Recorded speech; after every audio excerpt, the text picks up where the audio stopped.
Hello student, height and distance, ऊंचाई और दूरी का पार्ट 6, पार्ट 5 तक आपने कुछ क्वेश्चन पढ़ लिए थे। देखिए क्वेश्चन में इसकी भाषा तो बदल रही, लेकिन चित्र एक जैसा बन रहा है। आप लगातार इस बात को देख रहे हैं। देखिए उसी टाइप का एक और क्वेश्चन, भाषा बदलेगी लेकिन चित्र वही रहेगा, करने का तरीका भी वही रहेगा। एक हवाई जहाज जमीन से 1200 मीटर की ऊंचाई पर उड़ते हुए समुद्र में एक ही दिशा में गतिमान दो पानी के जहाज़ों को देखता है। ये देखिए हवाई जहाज है, ये 1200 मीटर की ऊंचाई पर हवाई जहाज उड़ रहा है। ये यहाँ पे हवाई जहाज एच, ये हवाई जहाज है।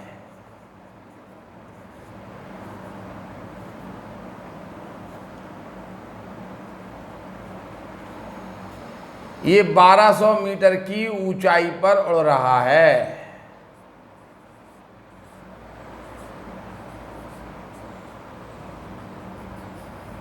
यहां देखिए ये जमीन है, जमीन से 1200 मीटर, एक हवाई जहाज जमीन से 1200 मीटर की ऊंचाई पर उड़ते हुए समुद्र में एक ही दिशा में गतिमान दो पानी के जहाज़ों को देखता है। देखिए ये समुद्र है,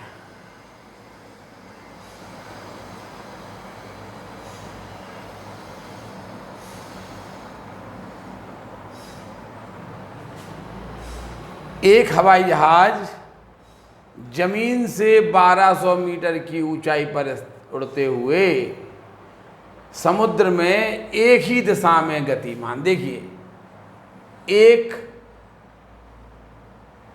एक पानी का जहाज जो है, ये जहाज 1 है और ये जहाज 2 है। यहां मान लीजिए जहाज,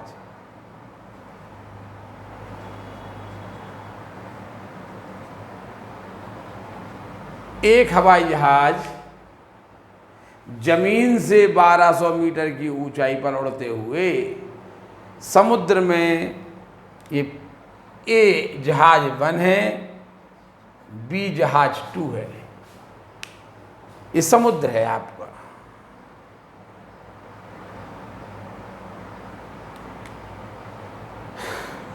ये समुद्र होगा।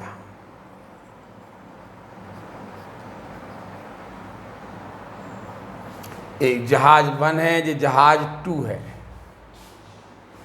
एक हवाई जहाज 1200 मीटर की ऊंचाई पर उड़ते हुए समुद्र में एक ही दिशा में, देखिए जो जहाज है एक ही दिशा में है, हवाई जहाज की दोनों इस तरफ है। ये नहीं कि एक हवाई जहाज की इस तरफ है एक इस तरफ है, ऐसा नहीं है। जो जहाज है ये हवाई जहाज के एक ही ओर हैं। एक हवाई जहाज जमीन से 1200 मीटर की ऊंचाई पर उड़ते हुए समुद्र में एक ही दिशा में गतिमान दो पानी के जहाज़ों को देखता है। देखिए इस हवाई जहाज ने दो पानी के जहाज़ों को देखा। यदि ये दोनों जहाज हवाई जहाज के एक ही ओर, देखिए ये जब हमने देखा तो ये दोनों जहाज हवाई जहाज के एक ही ओर इस प्रकार गतिमान थे कि किसी क्षण इनका अवनमन कोण, देखिए पहले वाले, इसे हवाई जहाज पहला मानो, इसे दूसरा मानो, क्योंकि पहले वाले का अवनमन कोण 60 अंश है। यह जहाज 1, पहले वाले का अवनमन कोण 60 अंश है। पहले वाले का अवनमन कोण 60 अंश है, तो उन्नयन कोण 60 अंश होगा और दूसरे वाले का अवनमन कोण 30 अंश दिया। देखिए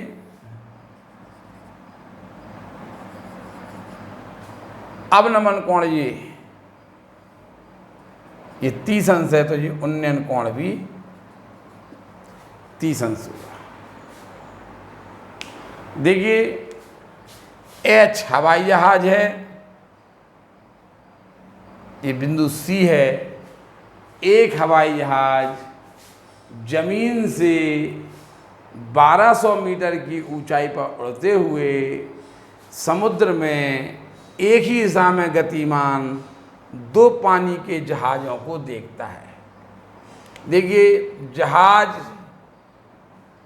पहला जहाज B पर है और दूसरा जहाज A पर है। यदि ये दोनों जहाज हवाई जहाज के एक ही ओर, देखिए जब हमने देखा तो ये हवाई जहाज के एक ही ओर थे, इस प्रकार गतिमान हों कि किसी क्षण उनके अवनमन कोण 60 अंश। देखिए तो जहाज, पहले वाले जहाज का अवनमन कोण यानी जो पास में होगा वो जहाज पहला वाला होगा, जो दूसरे वाले जहाज का अवनमन कोण 30 अंश है यानी वह दूर होगा। जो हवाई जहाज से दूर होगा जहाज, उसका अवनमन कोण छोटा होगा, और जो जहाज पास में होगा उसका अवनमन कोण बड़ा होगा।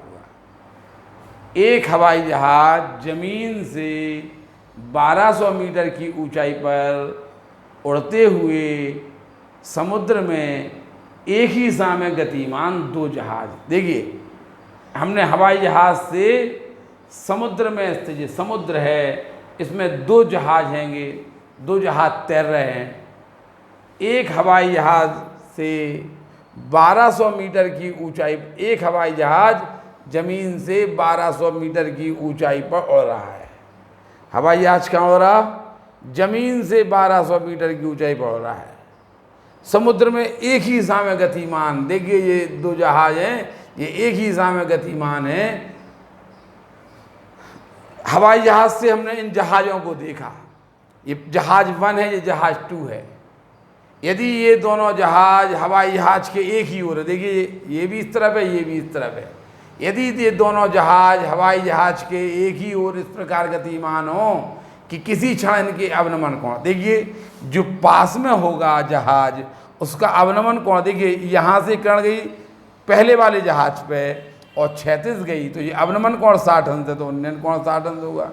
यहाँ से हमने दूसरे जहाज को देखा तो अवनमन कोण 30 अंश है, तो उन्नयन कोण भी 30 अंश होगा। उस क्षण दोनों जहाज़ों के बीच की दूरी क्या है? हमने मान लिया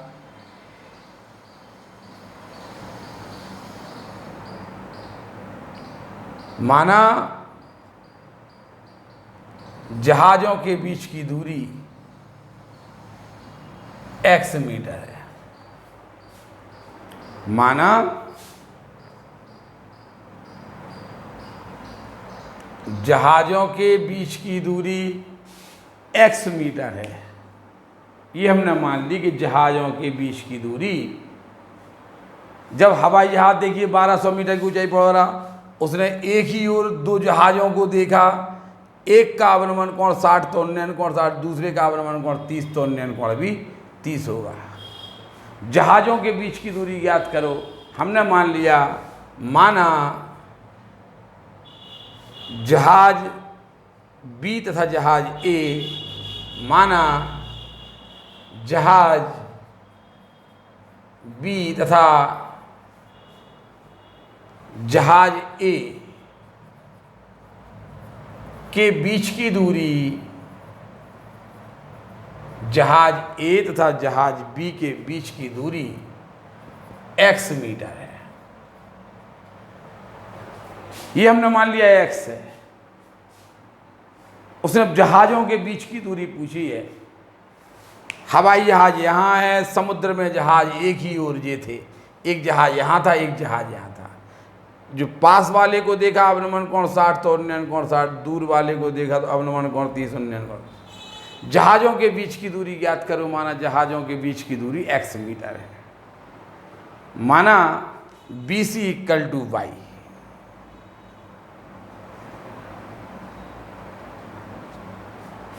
माना BC इक्वल टू y, माना BC equal to y meter. हमने बोला था यदि लंब और आधार की कोई भुजा नहीं, ये तो उसने पूछा है जहाज़ों के बीच की दूरी बताओ, तो हमने x मान ली, और ये हमने इसको हमने y मान लिया, BC को हमने y मान लिया। अब त्रिभुज HCB में चलो, त्रिभुज HCB में देखिए हमने ऐसे जहाज लिख दिया, ऐसे हवाई जहाज लिख दिया, ऐसे जहाज बन जहाज, ये समुद्र है, ये भी हमने दिखा दिया है। बस आपको क्यों त्रिभुजों में चलना है, ज़्यादा भाषा नहीं लिखी जाती है। त्रिभुज HCB में tan 60 equal to tan 60 equal to 1200 upon y, 1200 upon y, √3 equal to 1200 upon y, y equal to 1200 upon √3, √3 से आप मल्टीप्लाई डिवाइड कर दीजिए तो y इक्वल टू ये 3 हो जाएगा, 3 से 400 √3 मीटर। y तो उसने पूछा नहीं था, इसलिए हम √3 का मान नहीं रखेंगे। अगर y पूछा होता तो हम √3 की वैल्यू रख देते। tan 60 इक्वल टू लंब है 1200, 1200 है, आधार y है, ठीक है, तो अपन ने 1200 देखिए, तो इससे अपनी y निकल आया। अब त्रिभुज HCA में चलिए, त्रिभुज HCA में tan 30 equal to 1200 upon y plus x, 1200 upon y plus x, 1 upon √3, 1200 y को लिख दीजिए 400 √3 plus x plus 400 √3 equal to 1200 √3, x equal to 800 √3 metre. बस अब आपको √3 की वैल्यू 1.73 रखना हो तो रख दो, तो यही आंसर दे देना। देखिए ज़मीन से 1200 मीटर की ऊंचाई पर हवाई जहाज था, उसने समुद्र के 2 जहाज़ों को देखा, एक जहाज का अवनमन कोण 60 अंश था और जो दूसरा जहाज है उसका अवनमन कोण 30 अंश था। जहाज हवाई जहाज के एक ही ओर थे, जहाज हवाई जहाज के एक ही ओर थे, तो ये पास वाले का अवनमन कोण बड़ा होगा तो उन्नयन कोण, जो दूर वाला जहाज है इसका अवनमन कोण 30 अंश, तो उन्नयन कोण 30 अंश होगा। जहाज़ों के बीच की दूरी x मीटर है, माना ये y है, tan 60 equal to 1200 upon y, तो √3 से मल्टीप्लाई बाई जगह 3 आ गया, 400 √3, फिर tan 30 equal to 1200 upon x, y plus x, हल कर दिया, y की वैल्यू रख के हल कर दिया, x आ गया। आप यहाँ पे उत्तर लिख दिए। इसलिए जहाज़ों के बीच की दूरी, जहाज़ों के बीच की दूरी इक्वल टू 800 √3 मीटर। बताइए इसमें क्या समझ में नहीं आया? चित्र अवनमन कोण का चित्र बन रहा, थोड़ा सा देखना। हवाई जहाज के एक ही ओर हैं, आगे चल के ऐसी स्थिति आएगी, देखिए ये हवाई जहाज उड़ रहा, एक जहाज इस तरफ होगा, एक जहाज इस तरफ होगा, एक जहाज का अवनमन कोण ये हो रहा होगा, एक जहाज का अवनमन कोण ये हो रहा, वो अलग कंडीशन होगी, ठीक है। अभी आपको हवाई जहाज, इस कंडीशन में हवाई जहाज के दोनों ओर हैं, हवाई जहाज के दोनों ओर हैं जहाज, और इस कंडीशन में हवाई जहाज के एक ही ओर हैं जहाज, हवाई जहाज के एक ही ओर हैं। इस कंडीशन में जो हमने बनाई थी अभी, हवाई जहाज के एक ओर एक जहाज है, दूसरी ओर दूसरा जहाज है। उतार लीजिए ये क्वेश्चन।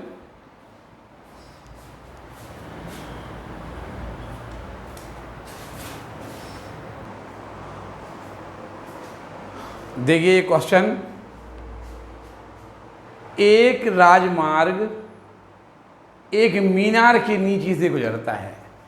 देखिए ये कोई मीनार होगी,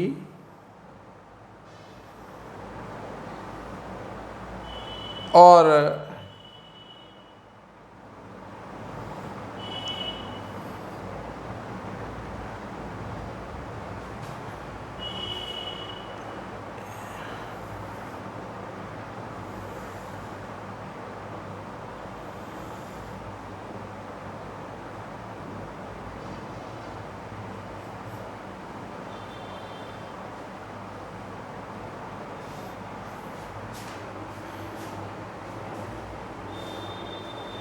एक मीनार, एक राजमार्ग, ये है राजमार्ग, ये है एक राजमार्ग एक मीनार के नीचे से गुजरता है। ये है मीनार, यहाँ से एक राजमार्ग, ये मीनार है, ये मीनार है, एक राजमार्ग एक मीनार के नीचे से गुजरता है। एक आदमी मीनार के ऊपर, यहाँ देखिए आदमी यहाँ पर है, ये ए बी मीनार है, ये राजमार्ग गुजर रहा। थोड़ा सा अलग हटके क्वेश्चन है ये। एक राजमार्ग एक मीनार के नीचे से गुजरता है, ये है राजमार्ग, ये राजमार्ग है, ये मीनार के नीचे से गुजरता है।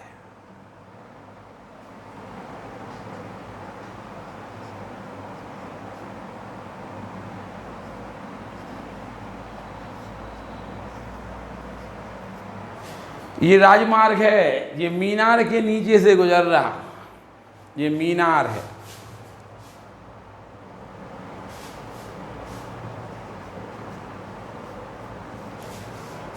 ये मीनार है ये, और इसके नीचे से ये राजमार्ग गुजर रहा है। एक राजमार्ग एक मीनार के नीचे से गुजरता है, जिस मीनार के नीचे से जा रहा, देखिए मीनार है पूरी। एक आदमी मीनार के ऊपर से कार का अवनमन कोण 30 अंश देखता है। देखिए ये कार है, यहाँ पे ये कार है, पी बिंदु पे कार है ये। यहां से आदमी ने कार का अवनमन कोण 30 अंश का देखा।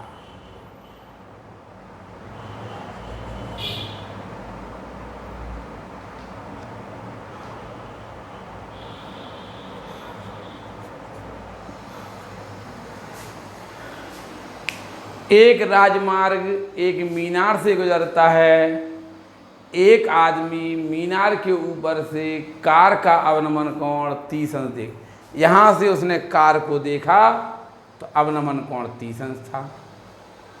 कार मीनार की ओर आ रही है। कार कहाँ आ रही है? ये कार है, ये मीनार की ओर आ रही है। 6 सेकंड बाद देखिए, 6 सेकंड तक कार चली, माना 6 सेकंड में कार पी से क्यू तक आ गई। पहले कार यहाँ थी, 6 सेकंड बाद कार यहाँ आ गई। यहाँ से अवनमन कोण कार का 60 डिग्री हो गया, तो उन्नयन कोण भी 60 डिग्री होगा। फिर उन्नयन कोण ये 30 डिग्री होगा। एक राजमार्ग पर, ये राजमार्ग है, देखिए ये मीनार है, एक राजमार्ग एक मीनार के नीचे से गुजर रहा। देखिए ये राजमार्ग है, ये मीनार के नीचे से गुजर रहा है। ये मीनार के नीचे, ये मीनार है पूरी, इसके नीचे से ये राजमार्ग गुजर रहा है। एक राजमार्ग एक मीनार के नीचे से गुजरता है। एक आदमी मीनार के ऊपर यहाँ बैठा है और उसने कार का अवनमन कोण पहले 30 अंश देखा, तो उन्नयन कोण भी 30 अंश होगा। कार मीनार की ओर, कार मीनार की ओर आ रही है, ये कार इस तरफ आ रही थी। 6 सेकंड बाद कार का अवनमन कोण था, 6 सेकंड बाद कार पी से क्यू तक आ गई। यहाँ पे जब कार आ गई 6 सेकंड में कार पी से क्यू तक आ गई, अवनमन कोण 60 अंश हो गया।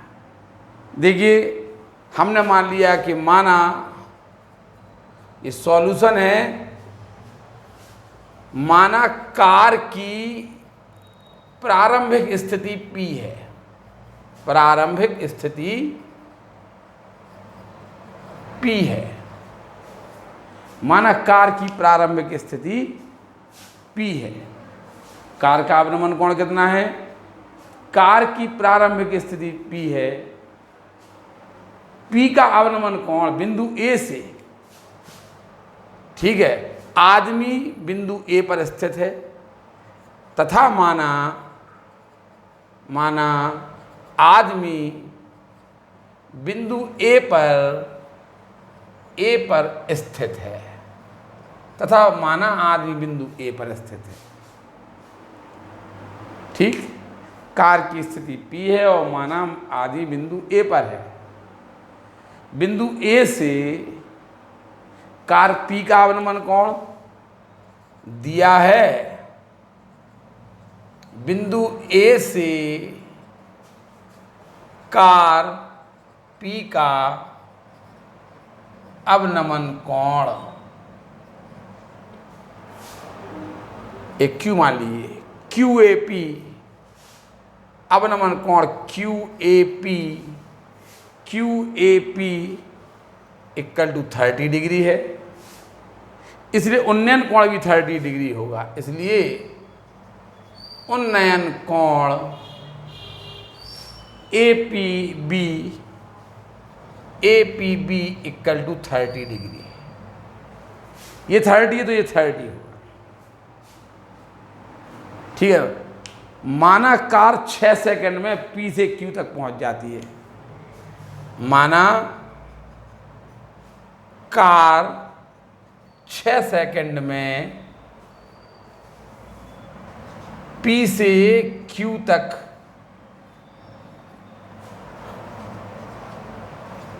पहुंच जाती है। देखिए, ये मीनार है, ये राजमार्ग है, मीनार के नीचे से गुजर रहा। एक राजमार्ग मीनार के नीचे से गुजरता है, ये मीनार है। एक आदमी मीनार के ऊपर से कार का अवनमन कोण 30 अंश देखता है। कार मीनार की ओर आ रही है, 6 सेकंड बाद कार का अवनमन कोण 60 अंश हो जाता है। बताइए कार कितने समय में मीनार के नीचे से गुजर जाएगी? ये उसने पूछा है कि कार कितने समय में मीनार के नीचे से गुजर जाएगी, ये उसने पूछा है। हमने मान लिया कि माना कार 30 सेकंड, माना कार, अब यहाँ पे देखिए कार, हाँ यही पूछा उसने, कार यहाँ तक तो आ गई। बताइए यहाँ से यहाँ तक जाने में कितना समय लगेगा? देखिए हम पढ़ रहे हैं हाइट एंड डिस्टेंस, हम ऊंचाई और दूरी पर है, हम समय नहीं निकाल सकते। हम यहाँ पे समय, उसने समय पूछा है। कार यहाँ थी पहले, यहाँ से हमने कार का अवनमन कोण 30 अंश देगा। 6 सेकंड में कार यहाँ तक आ गई, 6 सेकंड में कार P से Q तक आ गई। अब बताइए बिंदु A से कार की नई स्थिति Q का अवनमन कोण 30 अंश है, दिया है। QAP equal to 60 degree, direct लिख दीजिए QAP इक्वल टू 60 डिग्री, इसलिए AQB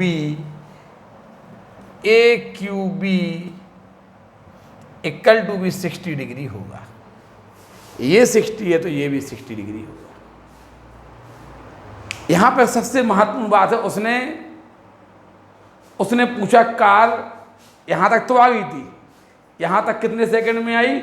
यहाँ तक कार आई है 6 सेकंड, यहाँ से यहाँ तक 6 सेकंड में आई। बताइए यहाँ से यहाँ तक उसने पूछा है तो कार कितने समय में अब मीनार के नीचे से निकल जाएगी? 6 सेकंड तक तो यहाँ हो गए थे। अब बताइए, तो हमने मान लिया, पहले आप इतना उतार लीजिए, ये कार की प्रारंभिक स्थिति है, ये आदमी मीनार पर बैठा है, उसने कार का अवनमन कोण 30 अंश देखा तो उन्नयन कोण 30 अंश हुआ। 6 सेकंड तक कार चलती रही, 6 सेकंड में कार P से Q तक पहुंच गई, 6 सेकंड में कार P से Q तक पहुंच गई। और यहाँ से उसने कार को देखा, अवनमन कोण 60 है तो उन्नयन कोण भी 60 हो जाएगा। उसने पूछा है कि बताइए कार कितने समय में पुल के नीचे से, यहाँ तक तो आ गई थी कार, हमने मान लिया कि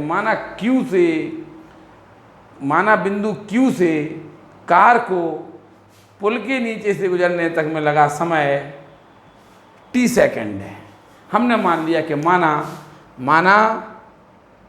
इसके बाद हमने मान लिया कि माना कार Q से t सेकंड में पुल के नीचे से निकल जाएगी, अर्थात Q से B तक जाने, अर्थात कार को Q से B तक जाने में लगा समय इक्वल टू t सेकंड है। देखिए एक राजमार्ग, एक मीनार के नीचे, ये मीनार है, इसके नीचे से ये राजमार्ग गुजर रहा है, एक आदमी मीनार के ऊपर है और यहाँ से उसने कार को देखा तो अवनमन कोण 30 अंश था तो उन्नयन कोण भी 30 अंश होगा। 6 सेकंड बाद कार बिंदु Q पे आ गई, 6 सेकंड बाद कार का अवनमन कोण 60 हो गया तो उन्नयन कोण भी 60 हो जाता है। कार कितने समय में मीनार के नीचे से निकल जाएगी? कार यहाँ से यहाँ तक आएगी, यहाँ पे थी तो अवनमन कोण 30 था, उन्नयन कोण 30, कार 6 सेकंड में यहाँ आ गई, अवनमन कोण 60 है तो उन्नयन कोण भी 60 हो गया है।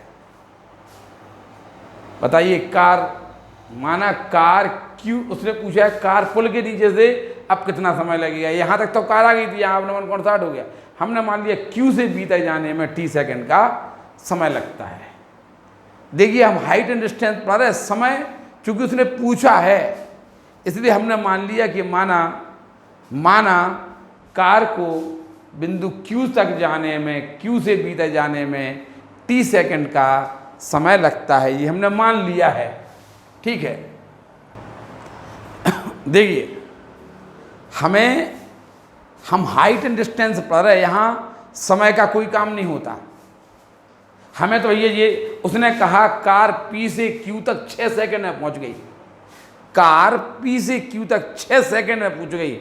हमें P से Q की दूरी चाहिए, ना कि हमें यहाँ से यहाँ तक का समय। उसने हमें समय दे दिया। उसने ये कहा कि जब आदमी यहाँ था उसने कार को देखा तो अवनमन कोण 30 अंश था, 6 सेकंड में कार का अवनमन कोण 60 अंश हो गया। हमने मान लिया कि 6 सेकंड में कार P से Q तक पहुँच गई, यहाँ से यहाँ तक का समय दे दिया उसने। हमें तो दूरी चाहिए, हमें PQ की लंबाई चाहिए, हमें PQ की लंबाई चाहिए। हम हाइट एंड डिस्टेंस पर रहे हैं, हमें PQ की दूरी चाहिए, हमें PQ की लंबाई नहीं चाहिए। तो हम क्या करेंगे, हमने मान लिया कि माना कार 6 सेकंड में P से Q तक पहुंच जाती है, 6 सेकंड में कार P से Q तक पहुंच जाती है, ये हमने मान लिया।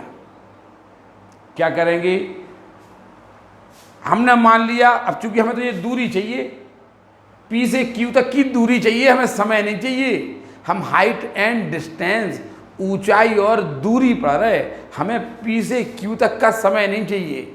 उसने तो हमें P से Q तक आने में लगा समय दे दिया।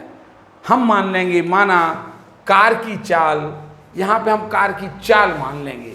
माना कार की चाल v मीटर प्रति सेकंड है। क्यों मान ली चाल हमने? कार की चाल v मीटर प्रति सेकंड है। माना कार की चाल v मीटर प्रति सेकंड है। क्यों मान लिया? देखिए हमें कार की चाल पता चली गई और यहाँ से यहाँ तक का समय पता ही चल गया, तो हम दूरी निकाल लेंगे ना। देखिए उसने ये कहा कि आदमी मीनार पर बैठा था, उसने कार का अवनमन कोण 30 अंश देखा, 6 सेकंड बाद अवनमन कोण 60 हो गया, यानी 6 सेकंड में कार पी से क्यू तक चली। यहाँ से यहाँ तक आने में लगा समय 6 सेकंड है। हमने पता क्या किया, कार की चाल मान ली। क्यों मान ली? क्योंकि हमें यहाँ से यहाँ तक का समय तो दिया ही है, और चाल और मान लो, तो हमें तो दूरी चाहिए ना। हमें पी से क्यू तक जाने में लगा समय नहीं चाहिए, हमें पी से क्यू तक की दूरी चाहिए। उसने हमें समय दे दिया, तो हमने क्या किया, हमने कार की चाल और मान ली। हमने मान लिया, माना कार की चाल v है, तो चाल पता चल गई हमें और समय पता चल गया। इसलिए कार को पी से क्यू तक चलने, कार द्वारा पी से क्यू तक आने में चली गई दूरी, इसलिए कार द्वारा पी से क्यू तक चली दूरी इक्वल टू होगा चाल गुणा समय। बताइए, दूरी पी क्यू, यहां पे लिखे दे रहे, दूरी है पी क्यू, चाल है v और समय है 6, तो कार 6v मीटर। लो, ये पी क्यू की लंबाई आ गई आपकी 6v मीटर। हमने फिर बोल दिया, हमने चाल, आपने हमें पी से क्यू तक जाने में लगा समय दे दिया। हमें समय चाहिए ही नहीं था, हमें तो पी से क्यू तक की दूरी चाहिए थी। तो हमने कार की चाल v मीटर प्रति सेकंड मान ली, कि माना कार की चाल v मीटर प्रति सेकंड है, ये v चाल ये है और समय आपको 6 सेकंड पता ही था। तो हमने कार द्वारा पी से क्यू तक चली गई दूरी निकाल ली। चाल है v, समय है 6v मीटर, तो ये पी क्यू की लंबाई 6v मीटर आ गई। अब हमें उसने पूछा कार Q से B तक जाने में लगा समय क्या है, तो हम ये दूरियों निकाल लेंगे। देखिए, कार की चाल V यहाँ थी, तो कार की चाल तो V यहाँ भी थी। कार की चाल V यहाँ थी, तो कार यहाँ थोड़ा रुक गई, कार तो चली जा रही है। कार की चाल तो आपने v मीटर प्रति सेकंड यहाँ भी होगी, और यहाँ से यहाँ तक का समय भी आपको पता है। आपने मान लिया कि Q से B तक उसने पूछा है कि बताइए अब कार कितने समय में पुल के नीचे से निकल जाएगी। आपने मान लिया था कि माना कार Q से t सेकंड में पुल के नीचे से निकल जाएगी, अर्थात कार को Q से B तक जाने में लगा समय, यहाँ से यहाँ तक का समय t सेकंड है। यहाँ से यहाँ तक का समय t सेकंड है और चाल v है ही, अतः कार को Q से B तक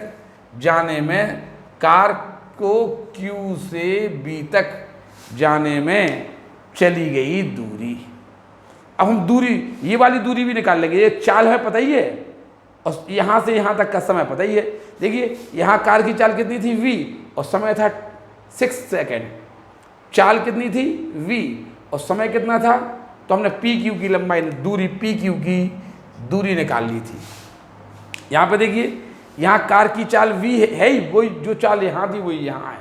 कार की चाल v है ही, और यहाँ से यहाँ तक का समय आपको हमने मान लिया था कि t सेकंड है, तो हम क्या करें, चाल गुणा t, v इंटू टी करेंगे, तो v से q तक की दूरी v आपकी आ जाएगी। तो आपको ये चीज़ इतना समझ में आ गया। आप इतना उतारिए, फिर इसके आगे हम आपको समझाएं।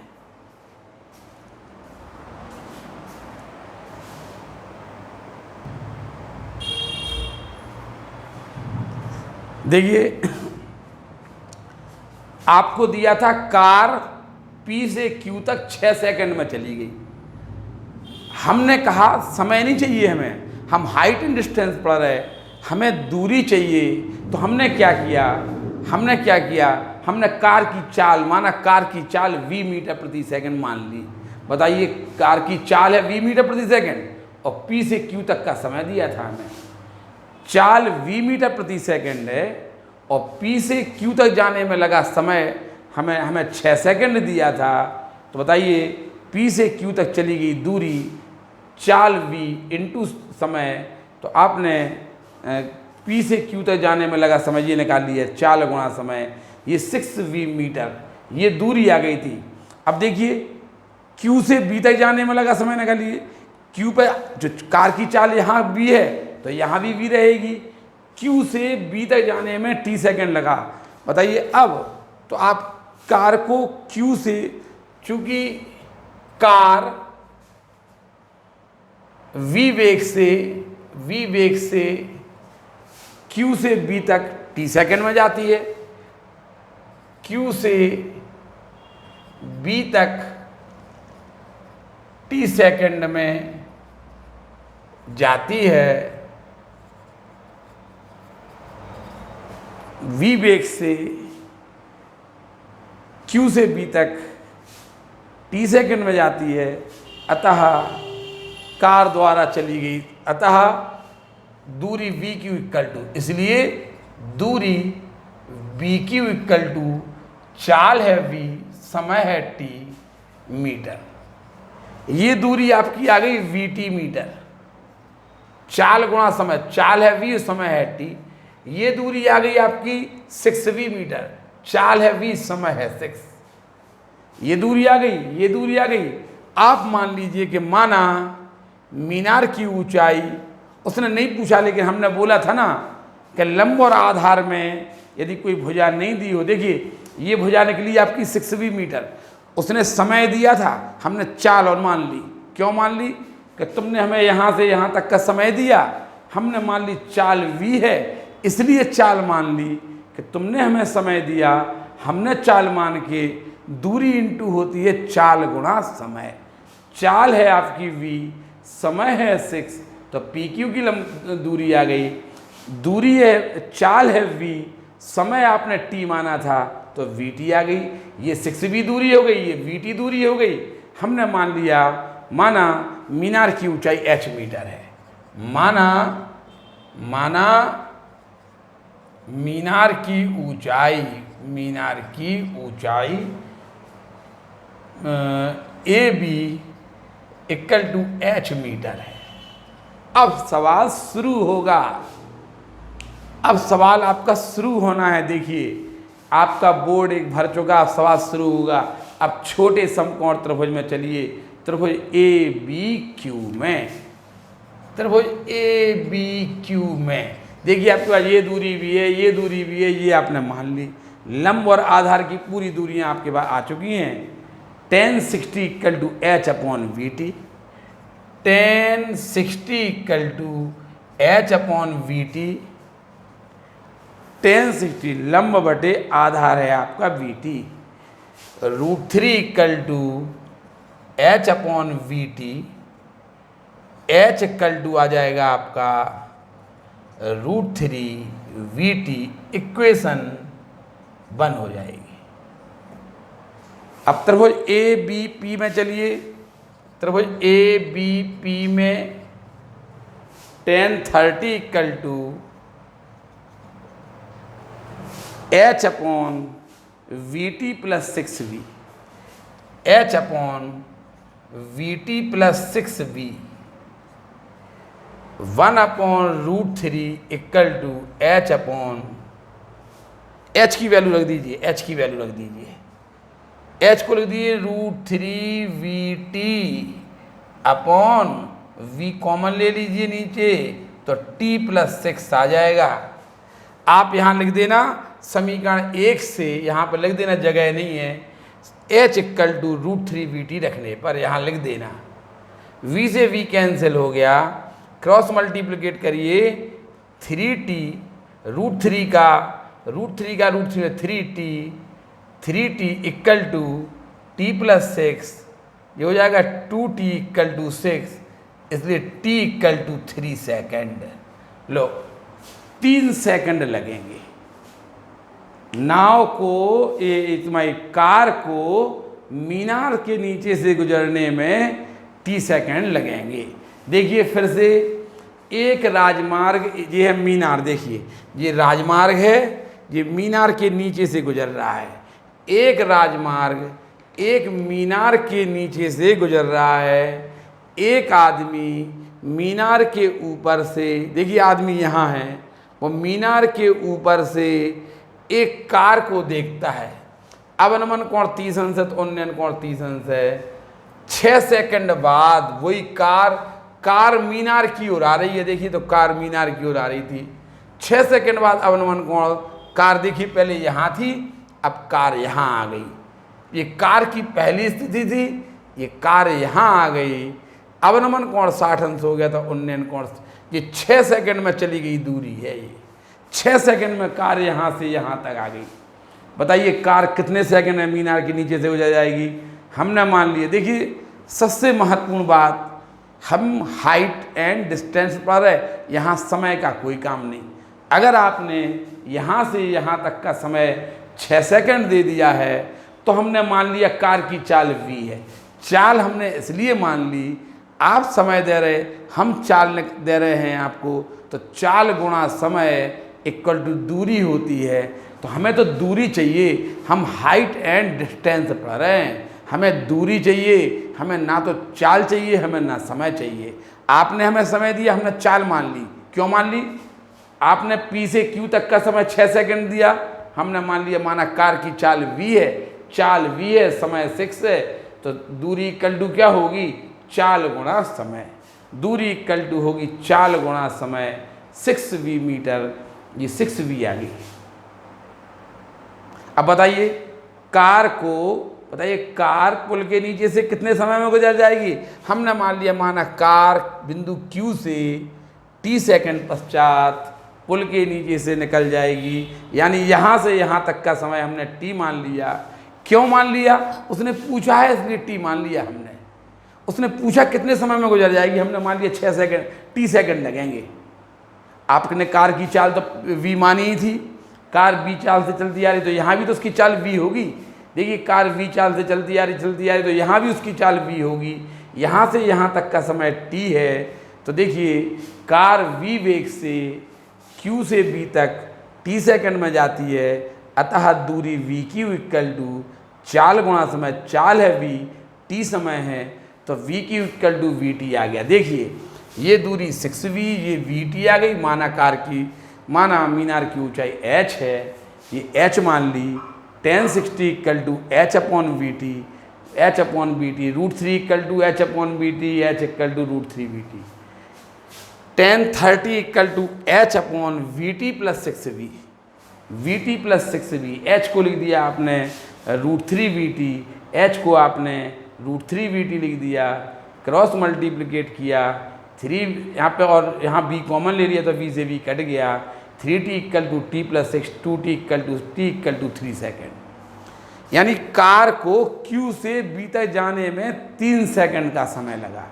ये आप लिख देंगे, उतार लीजिए। ये कार को Q से B तक जाने में 3 सेकंड का समय लगा, ये आप उतार लीजिए। बहुत ही ज़्यादा मोस्ट इम्पोर्टेंट क्वेश्चन है, उतारिए।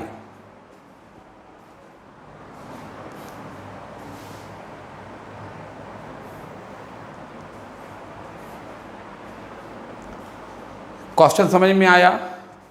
इस क्वेश्चन में आपको ये दिया था कि कार 6 सेकंड में, पहले उसका अवनमन कोण 30 अंश था, तो कार यहाँ थी। 6 सेकंड बाद अवनमन कोण, यानी कार पास में आ रही ना, तो 6 सेकंड बाद अवनमन कोण, यानी कार 6 सेकंड में Q से P तक आई। उसने हमें समय दे दिया, जबकि हम पढ़ रहे हैं हाइट एंड डिस्टेंस, ऊंचाई और दूरी देना चाहिए। उसने हमें समय दे दिया कि यहाँ से यहाँ तक का समय 6 सेकंड है, तो हमने तुरंत यहाँ से यहाँ तक की दूरी निकालने के लिए आपने हमें समय दिया, हमने चाल मान ली। माना कार की चाल v मीटर प्रति सेकंड है, चाल v है, समय 6 है, तो दूरी क्या होगी? दूरी PQ इक्वल टू होगी चाल गुणा समय, ये 6v आ गई। यहाँ पे देखिए चाल तो कार की वही v ही है, और यहाँ से उसने पूछा है कि कार अब यहाँ आ गई है, कार Q पे आ गई है, अब बताइए उसी पुल के नीचे से कितने समय में गुजर जाएगी? हमने मान लिया यहाँ से यहाँ तक जाने में कार को t सेकंड लगेंगे, चाल v है, समय t है, तो दूरी VQ निकाल लीजिए। VQ दूरी आ गई, बताइए ये बी टी आ गई, ये 6v आ गई, माना ये एच है। लंब और आधार की यदि कोई भुजा नहीं दी हो तो मान लो, माना मीनार की ऊंचाई एच है। पहले इसमें चले, tan 60 equal to H upon V T आ गया, √3 equal to H upon V T, से एच इक्वल टू इतना आ गया। tan 30 equal to H upon V T plus 6v आ गया। एच को लिख दीजिए √3vt, v कॉमन लेके कैंसिल कर दीजिए, 3t equal to t plus 6, 2t equal to 6, t equal to 3 second. 3 second में कार पुल के नीचे से गुजर जाएगी। पार्ट 6 आपका यहीं समाप्त हो जाएगा। हाइट एंड डिस्टेंस अब थोड़ा सा अपना रूप दिखाएगी, थोड़ा सा समझ के पढ़ते रहिए। पार्ट 6 आपका यहीं समाप्त हो जाएगा। धन्यवाद।